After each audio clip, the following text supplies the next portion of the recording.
each of us is carrying two versions of ourselves. One is strong, determined, and ready to rise. The other is weak, lazy, and filled with excuses. Every single day, both versions wake up with us. The question is, which one will you feed and which one will you starve? If you don't kill the weak version of yourself, that version will eventually kill your dreams. My dear friends, life does not destroy us. Our weaknesses do. We are not defeated by the world outside, we are defeated by the world inside. The weak version of ourselves tells us, sleep a little more, work a little less, settle for average. But deep within, God has given us the strength to rise, to fight, and to conquer, to step into the best version of ourselves. We must let go of the weaker self that chains us down. Today, I want to share how you can identify, fight, and finally kill that weak version of yourself, so that the strong, unstoppable version of you can shine. My dear friends, before we talk about killing the weak version of yourself, we must first learn to recognize that it even exists.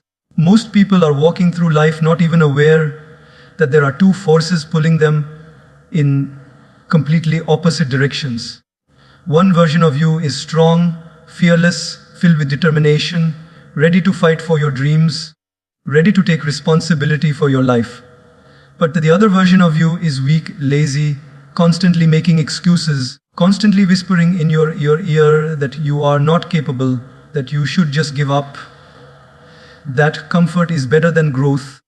These two versions live within all of us, and whether we accept it or not, they are battling every single day inside our minds. Let me give you an example. Imagine your alarm clock rings at 5:30 in the morning. You have two voices speaking to you at the same time. The weak version says, just sleep a little more. It won't matter. You deserve rest. 5 more minutes won't hurt. And the strong version says, wake up. This is your chance to discipline your body, to build strength, to take control of your day before the day controls you. The weak version tells you to stay under the blanket of comfort. The strong version reminds you that every great achievement comes from discomfort.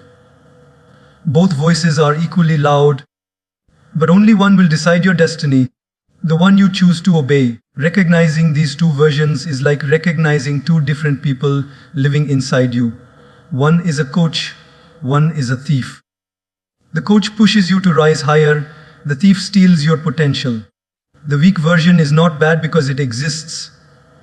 It is bad because it convinces you to leave small, to settle for less than what God has placed inside you. The weak self wants to keep you safe, but in reality, it keeps you stuck. The strong self, on the other hand, pushes you to break barriers, to expand your limits, to touch greatness, even if it means walking through discomfort. Think about your daily life. When you're at work and you know you can do more, but you choose to just do the minimum, that is the weak version winning. When you're studying and you decide to scroll endlessly on your phone instead of focusing, that is the weak version winning. When you know you should exercise, but you say, not today, tomorrow, that is the weak version winning. But the opposite is also true. When you push yourself to give your best at work, even when no one is watching, that is the strong version winning. When you choose to put the phone down and stay focused on your goals, that is the strong version winning. When you move your body even when you don't feel like it, that is the strong version rising above. So the first and most important step, my friends, is awareness. Most people lose this battle not because they are weak, but because they don't even realize the fight is happening. They think, this is just who I am. I'm lazy, I procrastinate, I don't have energy. No, that is not who you are. That is just one side of you speaking louder because you have been listening to it more often. The truth is, God has planted both strength and weakness within you, and He has given you the choice of which one to nourish.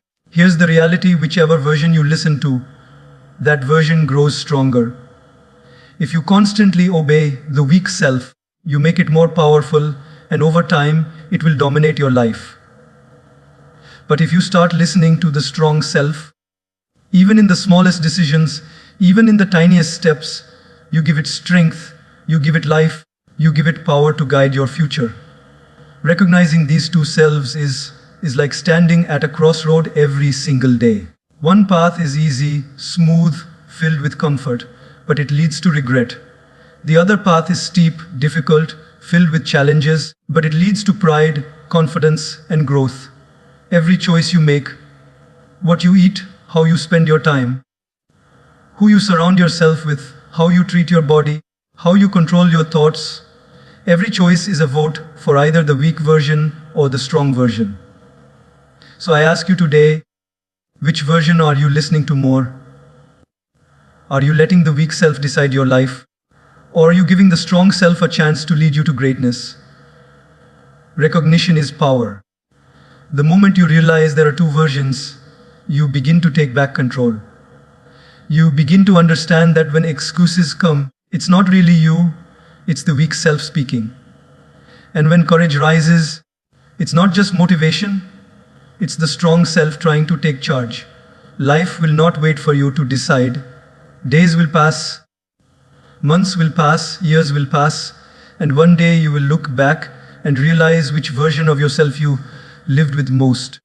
Don't let that realization come when it's too late. Start today. Start by paying attention to the voices inside. Start by catching yourself when the weak version tries to dominate.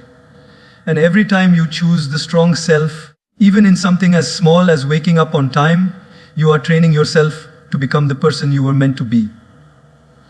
So, my friends, remember these two versions of you wake up every morning. The weak self wants to chain you to mediocrity. The strong self wants to free you into greatness. Recognize them, see them clearly, and then with awareness, choose wisely. Because the version you choose today will decide the life you live tomorrow. My dear friends, once you recognize that there are two versions of yourself, the strong and the weak, the next step is to stop feeding the weaker version. Because what you feed grows and what you starve dies. The weak version of you survives only because you give it energy, you give it attention, you give it space to exist. If you truly want to kill that weak self, you must stop giving it your time, your excuses, and your energy. Think of it this way. Imagine there are two animals inside you. One is strong, disciplined, and powerful. The other is lazy, fearful, and fragile. Every day, you decide which one to feed. If you feed the strong animal with good thoughts, good habits, and strong actions, it grows mighty and takes control of your life. But if you keep feeding the weak animal with laziness, fear, and endless excuses, it becomes fat, heavy, and soon it will sit on your chest, not letting you breathe, not letting you move forward in life. Let me give you a simple example. Have you ever noticed how easy it is to say, "I'll do it tomorrow"? That is one of the favorite meals of your weak version. Procrastination. Every time you say, "tomorrow," you feed it. It becomes stronger, it becomes hungrier, and before you know it, it has eaten years of your life. Now imagine instead of feeding it tomorrow, you give it today. You say, "No, I will do it now." That one act of starving the weak version gives power to the strong self inside you. Another favorite meal of the weak version is comfort. The weak self loves comfort food, comfort zones, comfort habits. It says, "Don't exercise, just lie down. Don't read, just scroll. Don't challenge yourself, stay safe." And when you keep giving it this diet of comfort, it grows until it completely dominates your lifestyle. Look around. Most people today are prisoners of their comfort zones, not because they are incapable, but because they have been feeding the weak self with comfort for too long. So, how do you stop feeding your weakness? By changing what you give your attention to. Attention is food. Energy is food. Habits are food. Let's take a real life scenario. Suppose you come home after work and you have two choices: to spend an hour watching meaningless shows or to spend an hour learning a new skill. The weak version is begging for entertainment. The strong version is hungry for growth. If you give your time to entertainment, you have fed the weak self. If you give it to learning, you have fed the strong self. Small decisions like these shape the strength of the two versions inside you. Let me tell you something important. The weak version of yourself will never die by accident. You cannot hope that one day it will simply disappear. No, it has to be starved deliberately, intentionally. Just as a plant dies when you stop watering it, your weak self dies when you stop feeding it excuses. When you say, no more laziness, no more procrastination, no more comfort zones controlling my destiny, you cut off its supply. And in that very moment, your strong self begins to rise. But understand this, starving your weakness is not always comfortable. In fact, it will feel painful at times. When you wake up early instead of sleeping in, your weak self screams for more rest. When you push your body to exercise, your weak self cries for comfort. When you choose to study instead of wasting time, your weak self whispers, relax, you deserve a break. In those moments, you must remember that these cries are just hunger pangs of your weak version. Don't feed them. Let them pass. And as they pass, the weak version gets weaker, and the strong version gets stronger. Think about a person who quits a bad habit, let's say smoking. The first few days, the body cries out for the old comfort, the old habit. That's the weak version screaming, feed me, feed me. But the person resists, starves the weakness, and after some time, the habit loses its power. This is true for every weakness in your life, whether it is laziness, procrastination, fear, or overthinking. The more you resist feeding it, the more powerless it becomes. Let me remind you, greatness is not built on feeding comfort, it is built on feeding discipline. Champions are not made by feeding excuses, they are made by starving excuses. Leaders are not created by feeding fear, they are created by feeding courage. The strong version inside you is hungry for discipline, hungry for growth, hungry for challenges. Feed it daily. Give it the nutrition of consistency, the fuel of determination, the water of hard work, and watch it grow into a giant that takes you where you never imagined. So my dear friends, today I challenge you, stop feeding your weakness.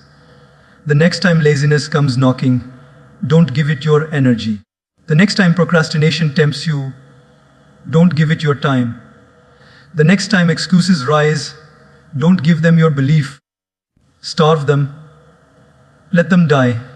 Because the moment you stop feeding weakness, strength becomes the only version of you that can survive. Remember this, your life tomorrow depends on the choices you make today. Every time you choose discipline over comfort, you feed the strong version. Every time you choose growth over excuses, you feed the strong version. Every time you choose courage over fear, you feed the strong version. Stop feeding your weakness, and soon you will realize it no longer has power over you. Instead, the strong, unstoppable version of you will take control. And that, my friends, is when life begins to transform. My dear friends, if you truly want to kill the weak version of yourself, you must understand this: your mind is the battlefield. And unless you strengthen it daily, the weak self will always have the upper hand. The body follows the mind, not the other way around. If your mind is fragile, if your thoughts are weak, then your actions will also be weak. But if your mind is strong, your life will be strong.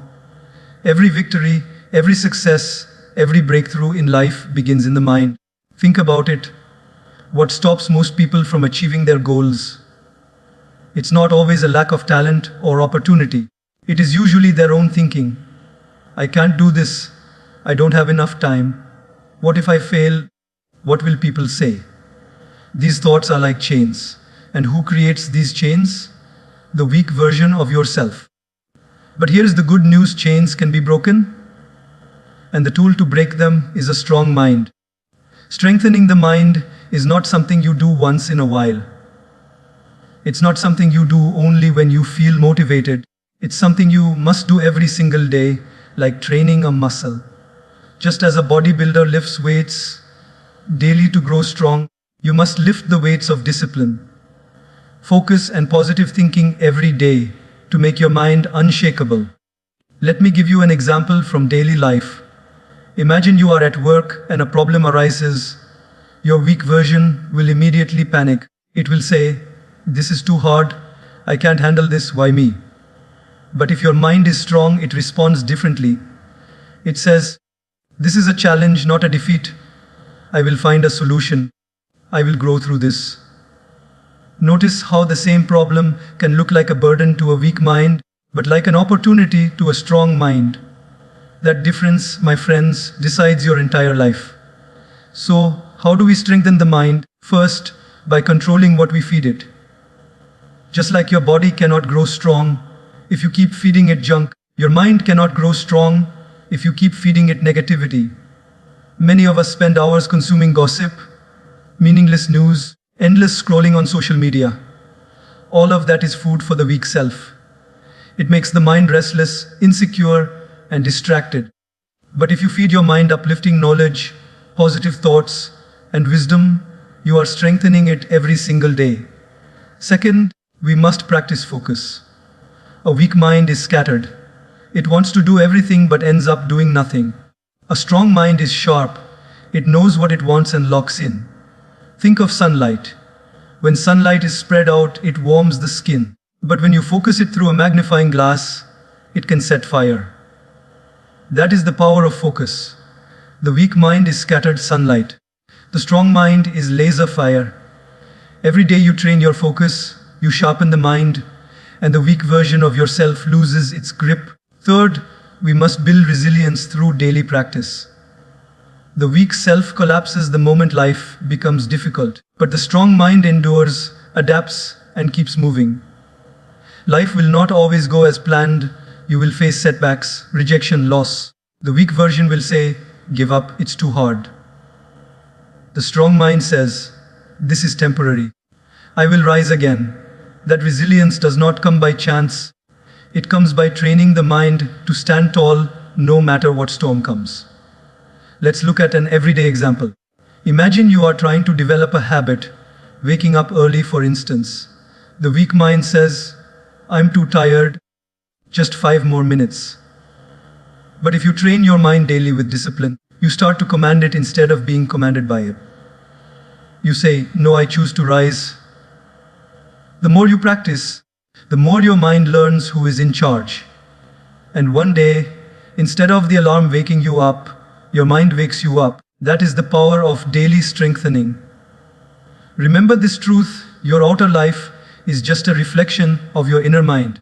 If your mind is filled with doubt, your life will be filled with hesitation. If your mind is filled with excuses, your life will be filled with delays. But if your mind is filled with clarity, confidence, and courage, your life will mirror that strength. That's why people who achieve greatness are not always the most talented or the most gifted. They are the ones who have disciplined their minds. They have trained themselves to stay strong when others break. They have fed their thoughts with faith instead of fear, with determination instead of doubt, and that mental strength is what allowed them to rise above the rest. My friends, you must strengthen your mind daily, because weakness never takes a day off. The weak version of yourself is always waiting for a moment of tiredness, waiting for a moment of doubt, waiting for you to drop your guard. That's why your training must be consistent. Read something powerful every day. Meditate, reflect, or pray daily. Speak words of strength to yourself, not words of weakness. Challenge your thoughts. When your mind says, "I can't," you reply, "I can and I will." This is how you slowly but surely kill the weak self and let the strong self lead. So, my dear friends, remember this: your mind is your greatest weapon, but only if you sharpen it daily. If you leave it dull, the weak version of yourself will use it against you. But if you train it, discipline it, and feed it strength, then your mind will become your greatest ally. Every day, invest in your mind. Every day, strengthen it. Because the stronger your mind becomes, the weaker your excuses grow, and the brighter your life shines. My dear friends, If you want to rise above the weak version of yourself, there is one truth you must accept. Discipline will take you where comfort never can. Comfort is tempting, sweet, and easy, but it is the favorite home of the weak version of you. Discipline, on the other hand, is not easy. It demands effort, sacrifice, and consistency. But while comfort keeps you stuck, discipline sets you free. Think about it. The weak version of yourself is always whispering, "Stay in bed a little longer. Skip the workout. Delay the task. Take it easy."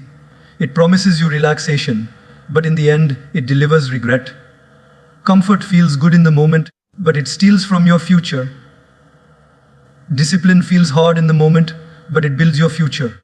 That is the difference between the two. Let's take an example from daily life. Imagine a student preparing for an important exam. The weak version says, "Relax, watch a show, you can study later." Comfort looks attractive, and giving in feels easy. But the day of the exam arrives, and the regret is heavy because the preparation was weak. Now imagine the same student choosing discipline instead.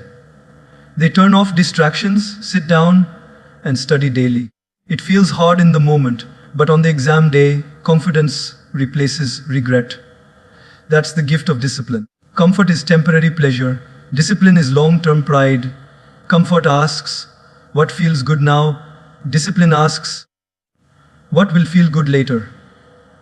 The weak version always chooses comfort, but the strong version is built on discipline. Let's be honest, discipline is not enjoyable in the beginning. Waking up early, exercising, focusing on work, saving money instead of spending it recklessly. None of these things feel pleasant at first. But every act of discipline is like planting a seed. You don't see the tree immediately, but over time, those seeds grow into forests of strength, confidence, and success. On the other hand, every time you choose comfort over discipline, you are planting weeds.